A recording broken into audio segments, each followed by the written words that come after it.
সংগঠনের পক্ষ থেকে স্মারকলিপি তুলে দিলেন পর্যটন মন্ত্রী শঙ্কর ঘোষের হাতে। বঙ্গীয় হিন্দু মহামঞ্চ সংগঠন নেতৃত্বের দাবি, মালদায় অবস্থিত আদিনা মসজিদ পূর্বে আদিনাথ মন্দির ছিল।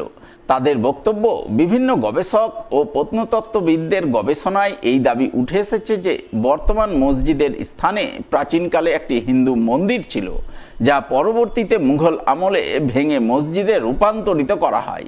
তাই এদিন পশ্চিমবঙ্গ সরকারের কাছে নিরপেক্ষ তদন্ত কমিটি গঠনের দাবি জানানো হয় সংগঠনের তরফে। পাশাপাশি বিষয়টি রাজ্য বিধানসভায় তুলে ধরার জন্য পর্যটন মন্ত্রীর হস্তক্ষেপের আবেদন জানান তারা। দেখুন, আজ আমাদের সাথে মাননীয় শঙ্করদা রয়েছেন, পশ্চিমবঙ্গ সরকারের পর্যটন মন্ত্রী তথা আমাদের শিলিগুড়ির লোকপ্রিয় বিধায়ক। তাই আজকের এই অনুষ্ঠানের মাধ্যমেই আমরা শঙ্করদাকে আলাদাভাবে একটা স্মারকলিপি তুলে ধরলাম। তার কারণ এটাই, বঙ্গীয় হিন্দু মহামঞ্চের পক্ষ থেকে আমরা বরাবরই আমাদের পশ্চিমবাংলার সংস্কৃতির পুনরুদ্ধারের জন্য অনেক কাজ করেছি। তাই আমাদের সবথেকে বেশি চোখে পড়েছে যে বিষয়টা, সেটা হলো মালদায় অবস্থিত প্রাচীন একটা মসজিদ, যার নাম আদিনা মসজিদ। কিন্তু বহু পূর্বকালে বহু প্রত্নতাত্ত্বিকবিদ এবং বহু রিসার্চার যারা রয়েছেন, তারা রিসার্চ করে দেখেছেন যে এই মন্দির আদলে প্রাচীনকালের একটি মন্দির ছিল, যার নাম আদিনাথ মন্দির।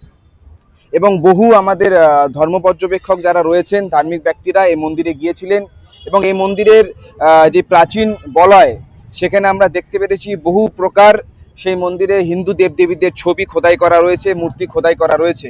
এতে স্পষ্ট হয় যে এই মন্দির আদলে কোনো মসজিদ ছিল না। মোগল সাম্রাজ্য চলাকালীন বাংলার সিকান্দার যখন এখানে তার সালতানাতের রাজত্ব ছিল, সেই সময় এই হিন্দু মন্দিরটিকে ভেঙে এই প্রাচীন এই মসজিদকে বানানো হয়।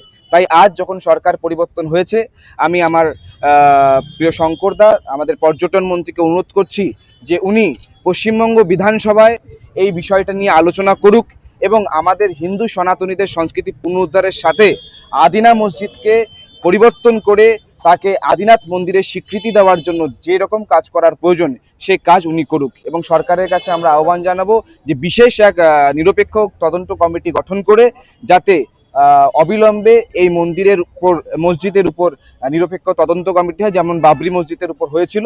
সেটা সেই প্রক্রিয়ার মাধ্যমে গিয়ে আমাদের হিন্দু সনাতনীদের যে সংস্কৃতি, সেটা পুনরুদ্ধার করা হোক এবং বিধানসভায় এই বিষয় নিয়ে চর্চা হোক।